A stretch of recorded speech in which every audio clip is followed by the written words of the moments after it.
Let me tell you about the global panel while they are appearing. These are a group of panelists who really care very deeply about improving nutrition, and they all belong to the Global Panel on Agriculture and Food Systems for Nutrition. And that is an independent group of influential experts and leaders who hold or have held high office and show strong personal commitment to improving diets. The panel convenes international and regional high-level meetings, and they use their extensive networks to bring together and influence policymakers, mainly in low and middle-income countries across different sectors of the food system, with a goal to deliver healthy, high-quality diets to all in those countries. They are funded by the Bill and Melinda Gates Foundation and the United Kingdom Department for International Development. The panel just published a document, it's a new brief, on urban diets and nutrition, and it describes the challenge of providing healthy diets in urban environments, and that's one thing they want to talk about here.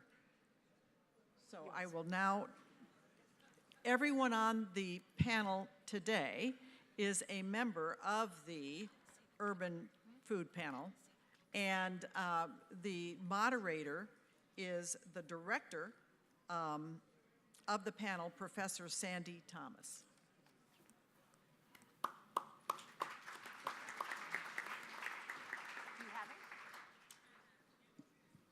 Well, good afternoon, ladies and gentlemen. Thank you very much, Cynthia. So on behalf of the Global Panel, I'd like to thank Ambassador Ken Quinn and the organizing committee of the Borlaug Dialogue for inviting the Global Panel to launch its new brief today on urbanization and food systems. And we're really pleased to have 4 members of the Global Panel here who are going to talk about the brief over the next half an hour. So we have Emmy Simmons, we have Tom Arnold, we have Agnes Kalibata, and also Dr. Adesina. And I'm not going to go through all of their bios. They're in the back of the Borlaug Dialogue guide, and they're also on our website. And of course, many of them will be known to you. So we're very honored to participate in this 2017 dialogue with its rich history and very distinguished long line of laureates that we've been hearing about today. And we're also really delighted, of course, at the Global Panel that one of our members, Dr. Adesina, has been named as this year's World Food Prize laureate. It's been a privilege and an inspiration to work with you.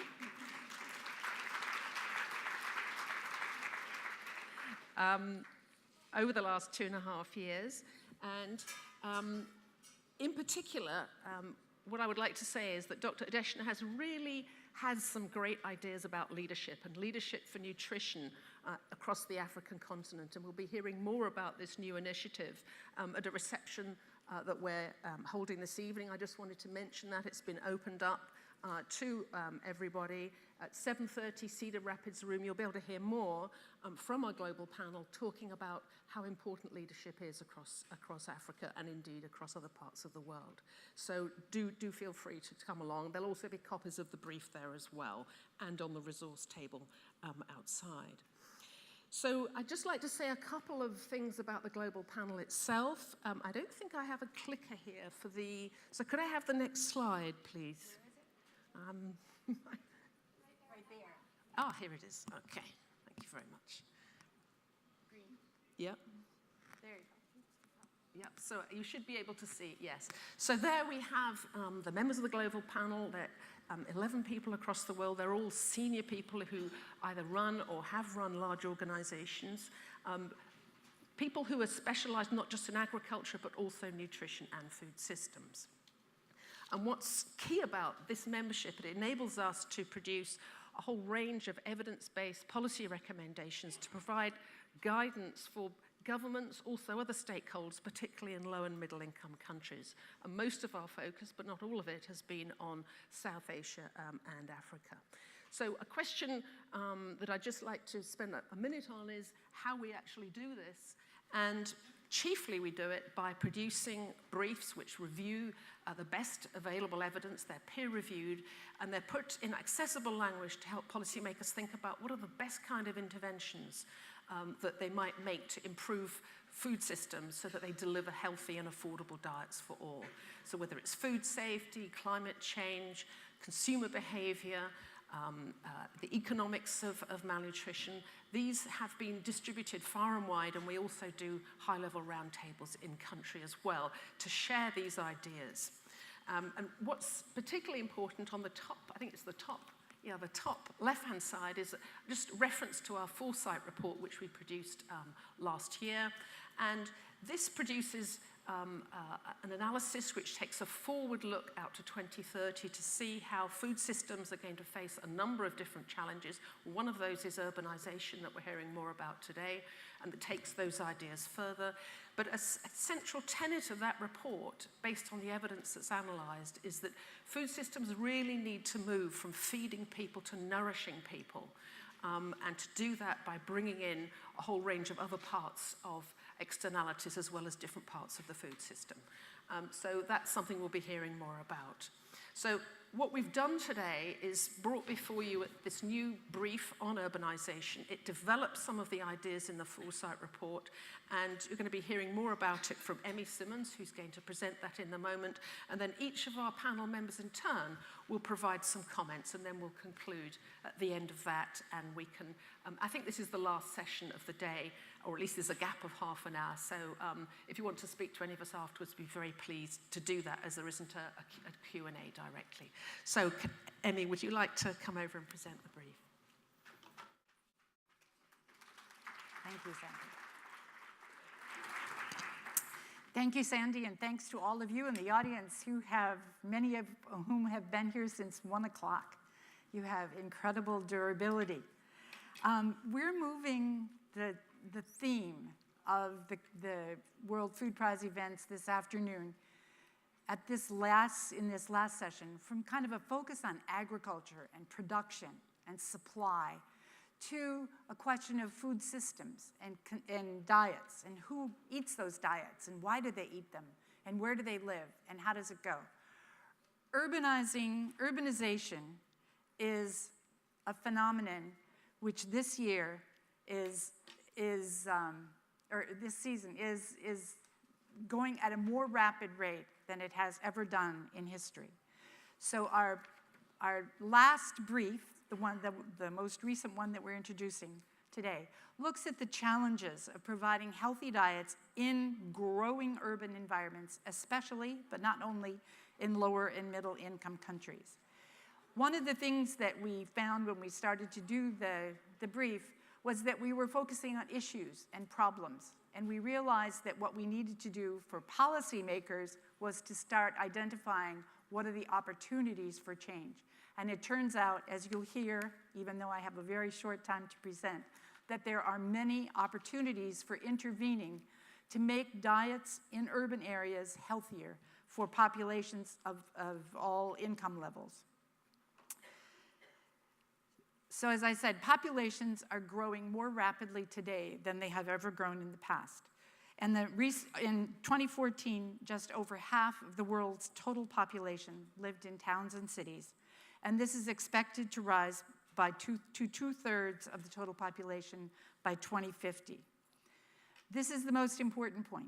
90% of those additional 2.5 billion urban residents are going to be living in Asia and Africa.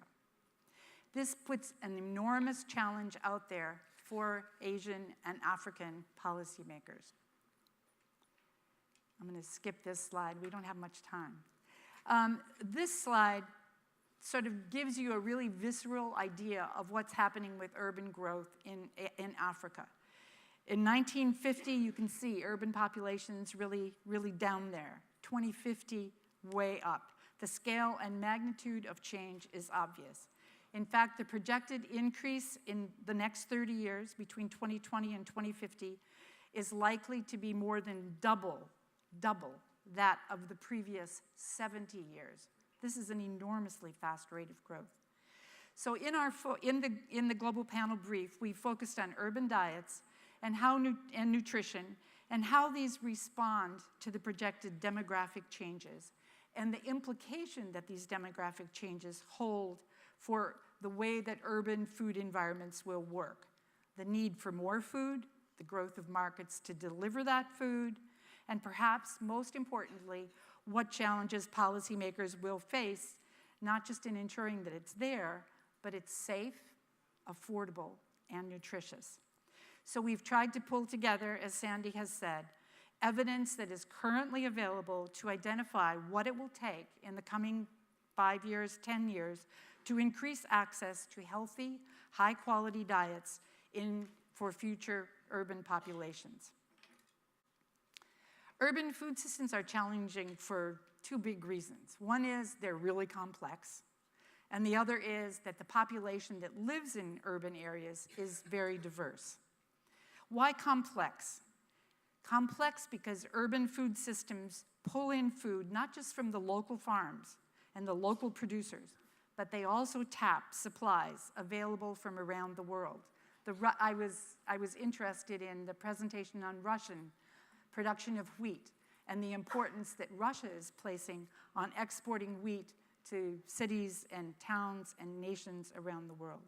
So the urban food environment encompasses many different kinds of market outlets, from street food vendors to international supermarkets. And research shows that urban food environments are transforming themselves pretty much at the rapid pace of demographic change. So while urban and peri-urban agriculture are important sources of food in some towns and cities, most urban food systems, especially in Africa, are effectively driven by market factors that have roots in the global markets. Urban food environments are also increasingly diverse. Different incomes, tastes, lifestyles, housing quality, access to water, access to sanitation, the quality of jobs that are on offer, the educational levels of individuals and families. In spite of this diversity and complexity in urban food environments, however, it is possible to make some broad generalizations about urban food systems, largely drawing on our Foresight report, and also to look at consumers' interactions with these systems, what it means for the diets they consume, and what it means for the nutritional outcomes associated with those diets. The characteristics of the urban diets in low and middle income countries that pretty much everyone agrees are kind of common across the countries have to do with the fact that in general, average urban incomes are higher than average rural incomes, and average urban incomes are increasing more rapidly with economic growth. What happens then is that these rising incomes result in higher consumption of food, calories, processed foods, animal source foods, fruits and vegetables. Calories, very much the long-term definition of food security, but highly processed food, that's a little bit more complicated because it implies involvement of value addition, which people have talked about. It involves international trade, it involves packaging, and it involves the addition, in many cases, of sugar, salt, and or fat. Animal source foods, fruits and vegetables, are seen as high nutrient, high quality products in some cases, although processing can affect that. Urban consumers, therefore, have greater access to a broader variety of fresh foods because of the size of the urban market, such as legumes, vegetables, and fruits. But because of the greater marketization of urban food systems, they are also a lot more processed food is available. In our Foresight report, we spend a lot of time talking about how highly processed food or ultra-processed food generally tends to be a bad thing as far as nutrition outcomes. But I do want to point out that as we looked at this more deeply, we realized also that there are positive nutritional outcomes that can be associated with highly processed foods. So it's an issue that takes some consideration. But urban consumers do eat more animal source food and more vegetable food. But the key conclusion is that urbanization and rising incomes do not automatically lead to better diets and to better nutrition. There's more diversity of foods, but also more access to ultra-processed foods. There's the ultra-processed foods of a fast food restaurant, for example, are the kind of food that conveys more sugar, salt, and fat to diets and actually is beginning to have an effect in terms of nutritional quality. The urban poor are not the parts of the urban population who are experiencing rising incomes often, and there are substantial differences to be noted between high and low income groups. The urban poor frequently lack access to nutritious, safe, and affordable foods. So poverty, evidenced by the growth of urban slums across much of the developing world, also contributes to poor diets, poor nutrition, and ill health. The lack of income reduces the potential for poor populations to make healthy dietary choices. The lack of time, as people work long hours in the informal sector to pursue income opportunities, reduces the possibilities of their cooking healthy meals at home. And inadequate housing and kitchen facilities, including the lack of refrigeration, impose further constraints on the dietary choices of poor urban households. One of the most striking kind of sort of generalizations that one can make is that a large section of the urban poor really rely upon the informal sector to purchase their food. Street food vendors, daily markets, people who are selling things door to door. In sub-Saharan Africa, daily energy intake from street foods in adults ranges from 13% to 50%. What are the health concerns? Again, the sugar, fat, and salt, and the relationship of the consumption of those particular nutrients with non-communicable diseases, as well as foodborne diseases associated with poor hygiene and poor sanitation in the streets. I've just whipped through so much of the evidence base that you really do have to look at the report to get a better feeling for it. But the conclusion is inescapable. Urban malnutrition is a growing crisis. It's a growing crisis for the better off, who have more money and can make choices which are not in support of good health, and poor residents who are also constrained from access to healthy food and also constrained in the kind of choices that they make. So many urban environments now are experiencing what is called a triple burden of malnutrition. I think, Per, we have to thank you for the phraseology of triple burden. Hunger, as indicated by the stunting of children under 5 and too few calories, micronutrient deficiencies, and both of those coexist with overweight, obesity, and a rising tide of diet-related non-communicable diseases, heart diseases, diabetes, type 2 diabetes, and some cancers. So we're looking today at undernutrition in sub-Saharan Africa, where we find that the number of undernourished children in cities more than doubled between 1985 and 2011. 155 million children under 5 suffer from stunting.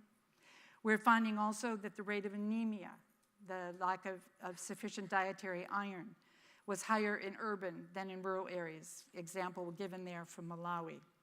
We're also finding that in Africa, overweight and obesity among children as well as adults is increasing. And it is increasing in Africa since 1990, but in 2016 we found that in fact almost half of the children who were under 5 who were overweight lived in Asia, or urban Asia. So this is an issue. We've always thought about undernutrition as being a rural problem of having too little access to food. We think about urban populations as generally better off, more access to food, more availability of food. But in fact, the end result is not, in fact, as positive as we would like. So in the brief, which I would recommend that you read for a lot more detail, where we took a bold step, or a set of bold steps to look at potential priorities for intervention, opportunities for intervention in 3 areas: governance, research, and policy. In the governance arena, hang on, I have to move my notes here. In the governance arena, we've identified sort of 4 levels of governance that bear some responsibility for addressing the triple burden of malnutrition that is rising in so many cities. City and municipal governments are perhaps the core area for action. They should be the primary authority for assessing the dietary needs of populations and addressing food security and diet quality. National governments, obviously, have a great role to play in how they manage decentralization, how they spread best practices to enhance diet quality and support it with legislation and regulatory actions. Civil society organizations, and some of you are from Kenya, where civil society organizations have played a great role in encouraging actions on behalf of the poor urban populations to increase their access to safe, affordable food. And the business sector obviously should view urban markets as an opportunity for higher profits, not only for higher profits, but also as a spur to industrial innovation. Research is an important arena. We've just identified a number of questions, and again, I think I'm short on time, so let me just put them up. Processes that affect the quality of diets. How are consumer preferences changing? Lifestyle changing? What kind of foods spell a modern lifestyle? What are the most cost-effective interventions that a government can do? Regulation, putting in new infrastructure, establishing new laws with regard, or new opportunities with regard to housing. How do hidden aspects of urban food systems affect demand? What role do food industries have in shaping urban food choices? And how can big data on food purchases, prices, locations, and costs be better used?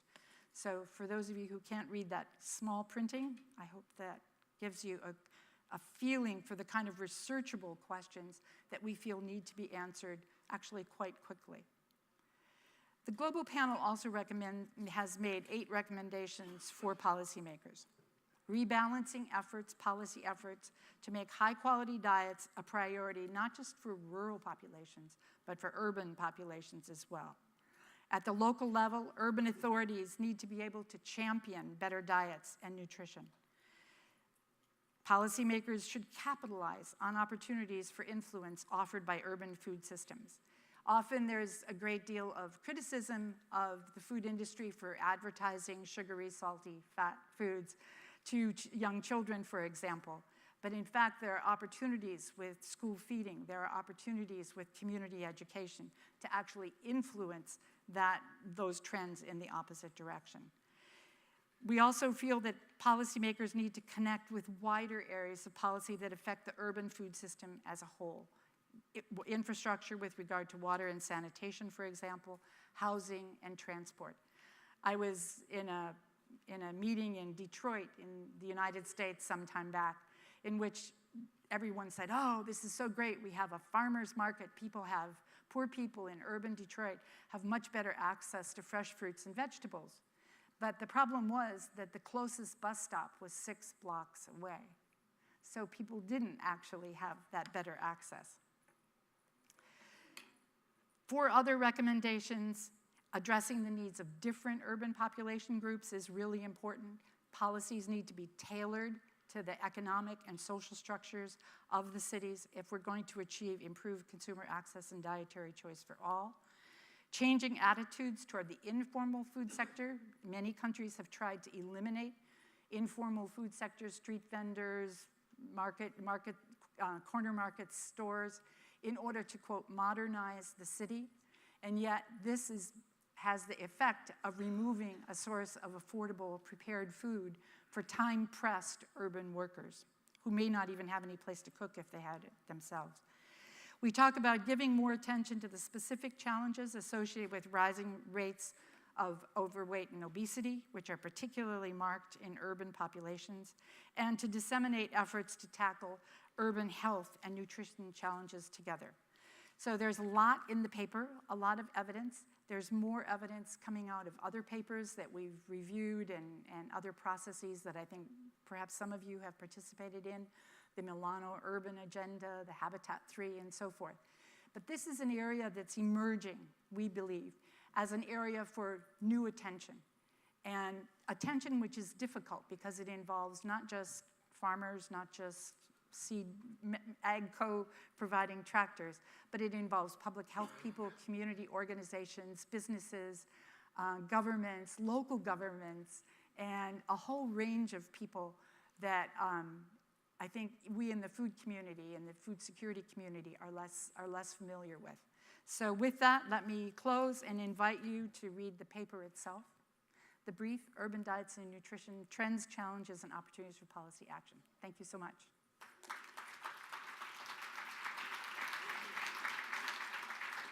And it's my great honor to introduce my next panel member, my fellow panel member, Tom Arnold.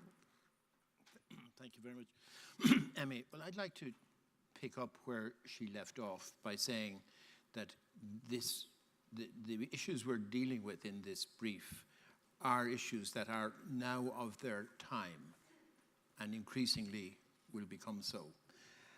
And I think that can be maybe best illustrated by if we look back 10 years and see how we've changed the words we're using about food and nutrition and what those words actually mean. Before the food price crisis in 2007, 2008, we spoke about food security. What we really were talking about were agricultural productivity and increasing production.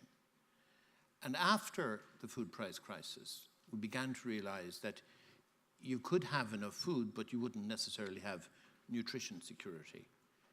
So we began to talk about food and nutrition security, and brought with it some important insights which got reflected in policy.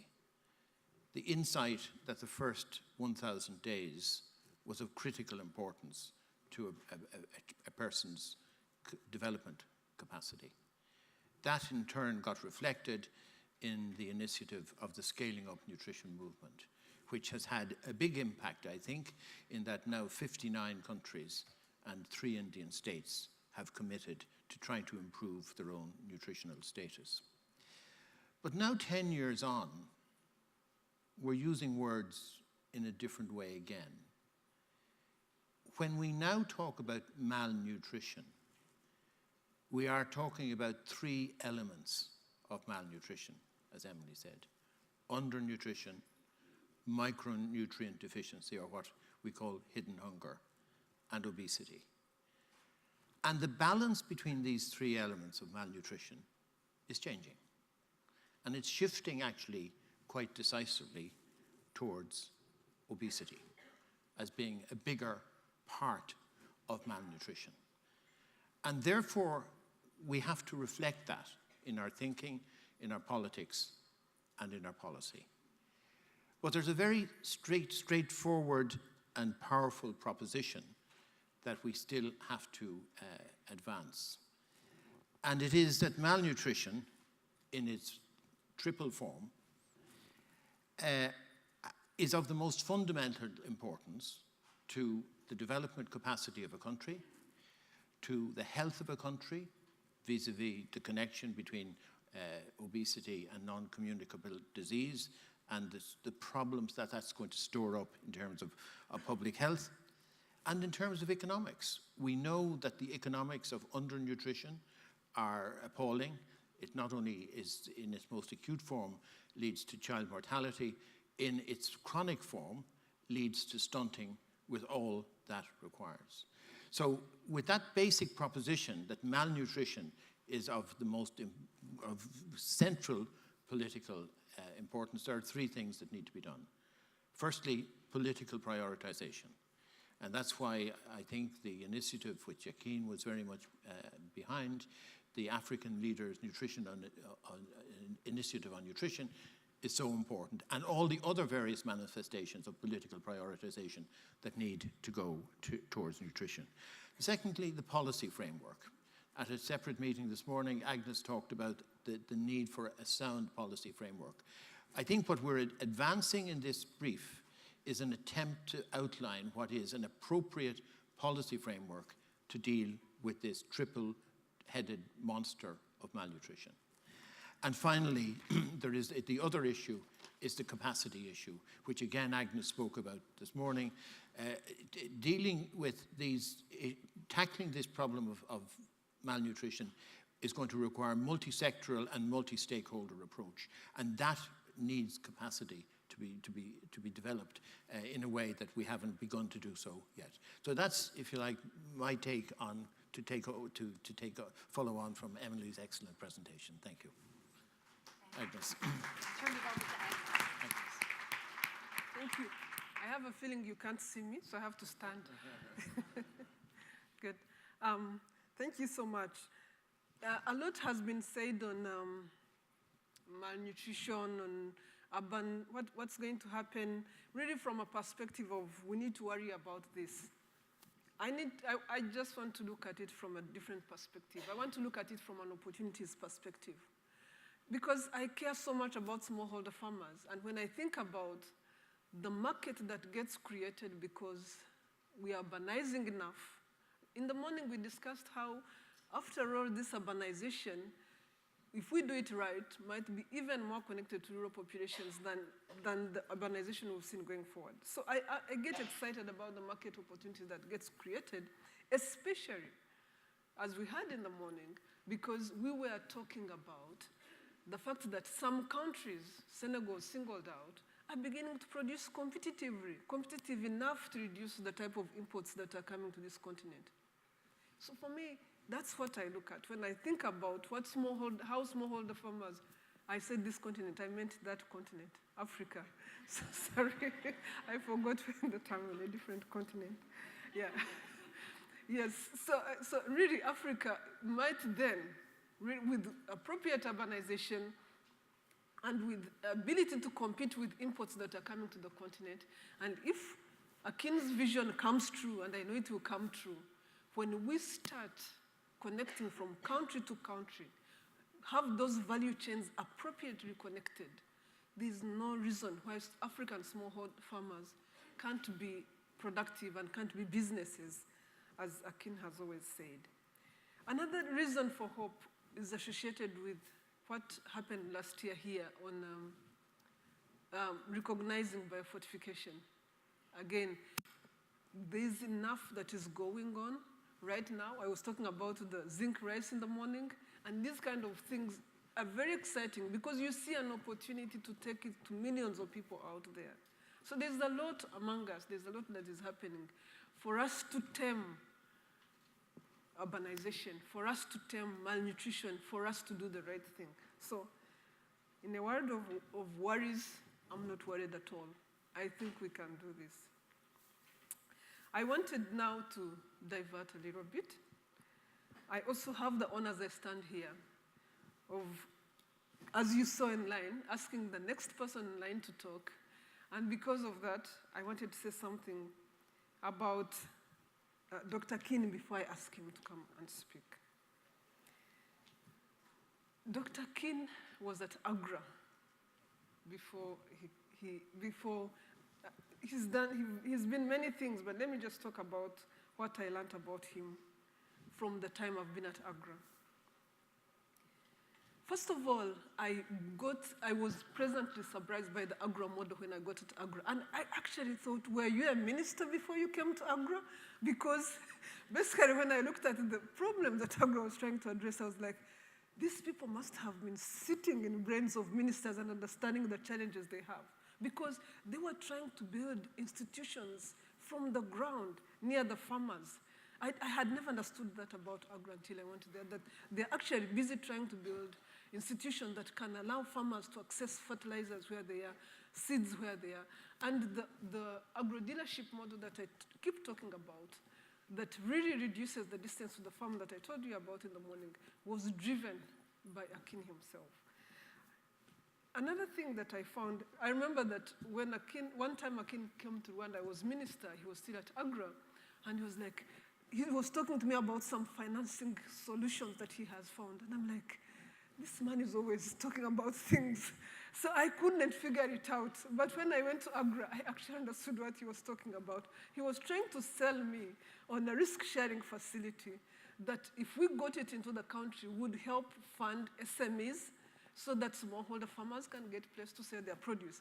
That time, I'm sorry, I didn't understand it. I was nodding my head, but I didn't know what I didn't know what you're talking about. But when I got to AGRA, I understood how this risk, actually I visited, I went to Nigeria when I got to AGRA, and I was looking at some of the projects that AGRA has funded, and I was like, this is what Akin was talking about, the risk-sharing facility that has now, which you introduced in Nigeria when you went there, that actually now funds over 400 businesses for an equivalent of over $300 million and is doing a fabulous job. So that was another thing. But then the one that I found most amazing was the Africa Enterprise Challenge Fund. I was talking to DFID recently, and they're like, you're becoming another king in AGRA. You just want to go away because you need money. So he really pushed DFID to start the Africa Enterprise Challenge Fund, which funds businesses, very good innovative ideas, businesses. Today, I'm happy to tell you that actually, at the last AGRA, the European Union launched a risk-sharing facility of 44 billion, where they want to fund any business that we have. And they are saying, give us any viable business you have in seeds, from Africa Enterprise Challenge Fund, from fertilizers, we are ready to fund them. So, I mean, this is like music to anybody who is working in the African environment. So, Akin, I really think the reason we are here today, which is, by the way, the first time I come to Iowa, I've got invitations for the last 10 years. I only came this year because I couldn't stay away. The last thing I wanted to say, in 2015, January in Davos, I happened to be in a meeting where Akin was, and he talked about the need to do something about nutrition. I'm just trying to bring it home to this conversation. And he said, oh, you know what? We need to start an African Leaders Forum for Nutrition. We need to be getting around as African leaders and discussing about the state of malnutrition on this continent. And everybody was talking about it and wherever. That same year, the African Leadership, what did you call it? The African Leaders for Nutrition was launched. There are very few people on that continent that say things and get them done as soon as they say them. So I welcome Akin to give a keynote.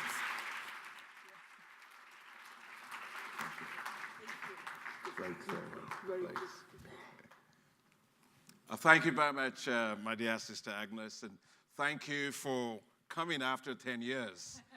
It's really great. And let me thank all of you for coming to this particular session, because it's a very, very important session as the Global Panel launches this report, our policy brief. So let me first thank Professor Sandy Thomas for all the great work that you and all your team have been doing, to thank Emmy for all your great work, and also Arnold and the rest of the panel members. You know, when I think about what this global panel is actually doing, why this is very important, I can just summarize this in one of the things that came out of our report, which says poor diets now pose a bigger risk to mortality and morbidity than the risks of alcohol, unsafe sex, drugs, and tobacco use all combined. And so this is a very, very serious problem that we have. Poor nutrition has become the #1 killer in the world. It's therefore high time to address this seriously and to address it decisively. Let me thank Per Pinstrup-Andersen. I think most of us who know Per Pinstrup-Andersen, his research work for decades has informed us a lot about many of these issues. And I think, you know, Emmy was talking about the triple burden of malnutrition, triple burden of malnutrition that we have that you helped us to think about. But I also want to thank a lot of the work that the World Food Prize laureates that were recognized last year, they're all here about the work on biofortification, which is very, very important to make sure we have the right nutrients in our food. But I remember when I was in Rockefeller Foundation, there was Derek Yark, who was hired at the time as a director for health. And Bob, all of my bosses are all there. And I remember in the Rockefeller Foundation boardroom, Derek Yark got up and he started talking about something I didn't understand. And he was talking about obesity. And I remember asking him a question. We're talking about how to feed people. And you're talking about how fat people will get, thinner. I couldn't understand what he was talking about, but Derek Yark was ahead of his time. He recognized the importance of rising population growth, urbanization, the eating habits that have changed, lack of exercise, and things like that have actually made obesity a big problem. Today, if you look at obesity, essentially you have, I think it's estimated to cost almost $42 billion in the next 20 years or so. So, I mean, $47 trillion. $47 trillion in the next 20 years. So this is all very, very important. So with urbanization, we aren't eating well. We basically aren't also living well.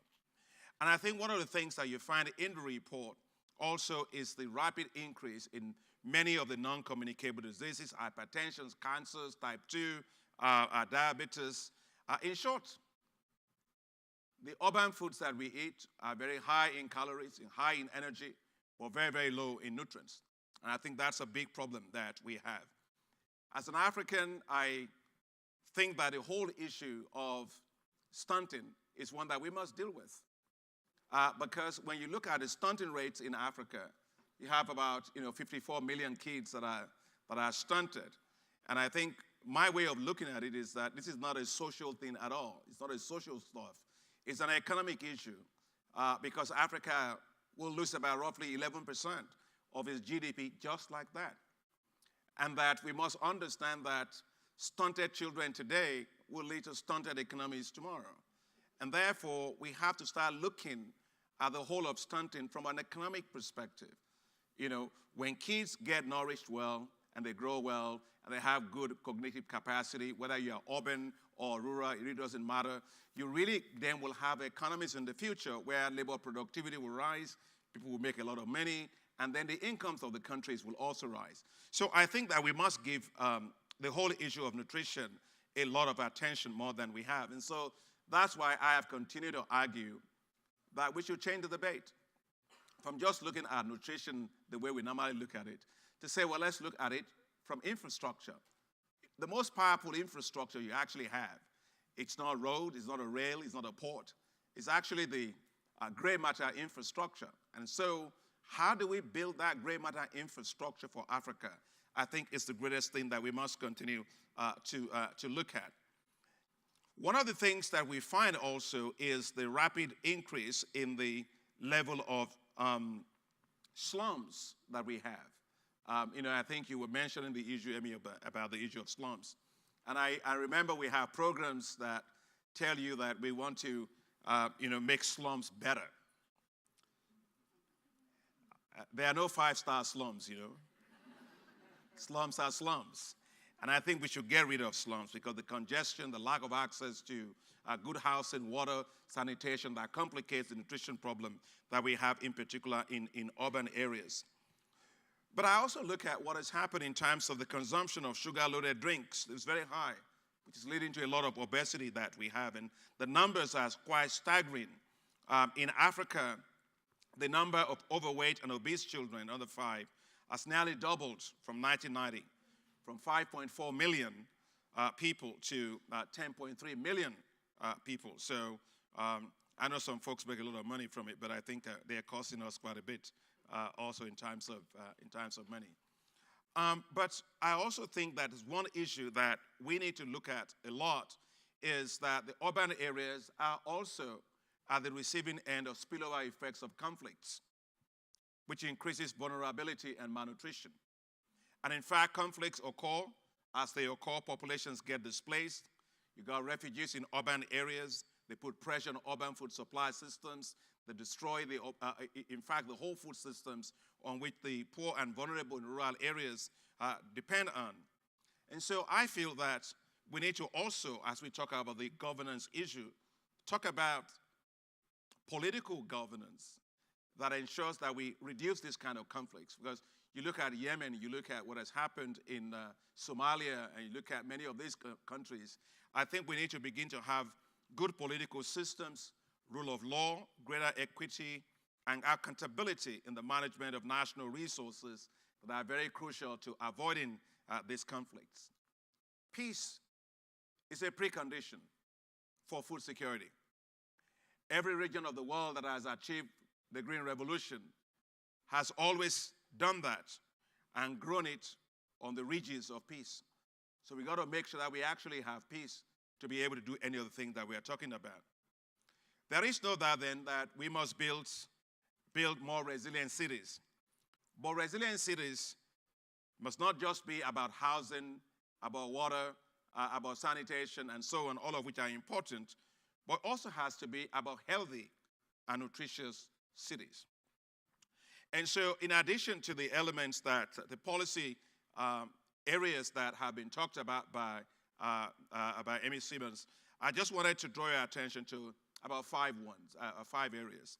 First, for me, is we must get these biofortified crops mainstream into our food systems completely. And I think at the African Development Bank, we are committed to helping to push that. The second is we need stricter food market regulations in urban areas, especially for the informal food markets. I think governments need to prioritize hygiene and food safety training in these informal markets through appropriate certification programs. The third area is the importance of peri-urban agriculture, and making sure that when we have peri-urban agriculture, folks are actually growing things that, fruits and vegetables and things that are very much important for people to consume in the urban areas. And I think we also need better policies that will link rural and urban food systems with greater investment in infrastructure, transport, logistics, storage and markets, and assure steady supply of food to cities and secondary towns. And it's mind-boggling the amount of food we lose because we just let them go to waste. And so I think that in Africa, if we actually reduce the amount of food losses, we can feed 300 million people, just like that. And so I think investing in those storage and systems processing to reduce food losses is going to be a key component.